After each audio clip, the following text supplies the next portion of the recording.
Hey everyone, and welcome back to Easy Running. I get a lot of questions about how to get faster, how to run longer, and how to avoid injury. And most people think the answer is simple, just run more. But what if I told you the single most important part of your training plan isn't the run itself? It's what you do after you run. Today, we're talking about why recovery is not just important for runners, it's absolutely critical for improving your performance. So let's get into the nitty-gritty science. When you go for a run, especially a hard one, you're not actually getting faster or stronger in that moment. What you're doing is creating microscopic tears in your muscle fibers. You're also depleting your body's energy stores, specifically glycogen. Recovery is the time when your body gets to work. It's when it repairs those muscle fibers, making them stronger than they were before. This is a process called supercompensation, and it's the entire reason we get fitter. Without adequate rest and recovery, your body can't complete this process. Instead of getting stronger, you're just breaking yourself down further, which leads to fatigue, plateaus in your performance, and ultimately, injury. Think of it like building a house.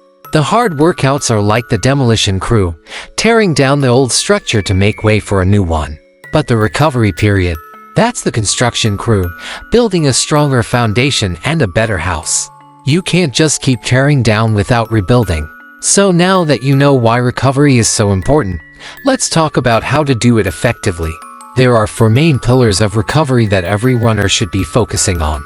Sleep. This is the most underrated recovery tool in your arsenal. Sleep is when your body does most of its repair work. Hormones like human growth hormone, which is essential for muscle repair and growth, are released during deep sleep. Aim for 7 to 9 hours of quality sleep every night. If you're a serious runner, you may even need more.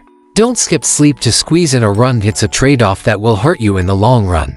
Nutrition. What you eat after your run is just as important as the run itself. You need to refuel within that crucial 30 to 60 minute post-run window. Focus on a combination of carbohydrates and protein to replenish your glycogen stores and repair those muscle fibers. A simple rule of thumb is a 3-to-1 or 4-to-1 carb-to protein ratio.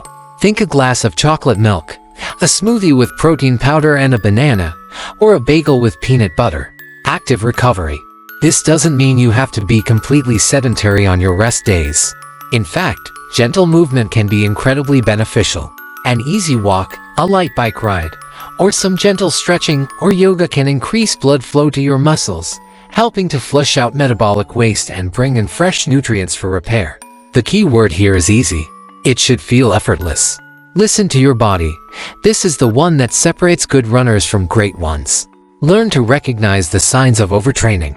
Are you feeling constantly fatigued? Is your resting heart rate higher than normal? Do you have persistent aches and pains? These are all signals that your body is not recovering properly. Don't be afraid to take an extra rest day. Skipping one run to heal and feel better will always be more beneficial than forcing a run that could lead to injury. Finally, let's not forget the mental side of things. Running puts a lot of mental stress on us, too. A recovery day is a chance for your mind to recharge. It helps prevent mental burnout and keeps the joy in your running. The goal is to be a healthy, happy runner for the long term, not to burn out in a few months. In the end, your running performance isn't just about how hard you train. It's about how smart you train. And the smartest thing you can do for yourself is prioritize recovery. It's the engine that powers your progress. So, don't let recovery be an afterthought. Plan it into your routine just like you plan your long runs and speed work. If you found this video helpful, give it a thumbs up, subscribe to Easy Running for more tips, and let me know in the comments below, what's your favorite recovery routine?